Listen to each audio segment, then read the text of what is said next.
yer üzündə zəifliklər ucbatından ruzisini daşıya, əldə edə bilməyən neçə-neçə canlılar vardır. Onların da, sizin də ruzinizi Allah verir. O hər şeyi eşidəndir, biləndir. İnsanın həyatı boyu qarşılaşdığı ən böyük suallardan biri ruzunun hardan və necə gəlməsidir. Bəzən çətinliklər, imtahanlar və qeyri-müəyyənliklər insanı narahat edir. Amma Quran-ı Kərim bizə ən əsas həqiqəti xatırladır. Ruzu insanın deyil, Allahın zəmanətidir.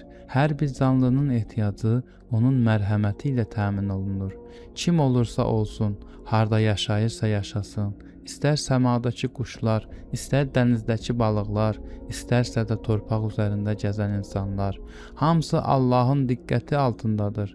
Bu ayə möminə güvən, arxayınlıq və təsəlli bəxş edir. Çünki insan bilir ki, öz səyləri vacibdir, lakin nəticə Allahın mərhəmətindən gəlir.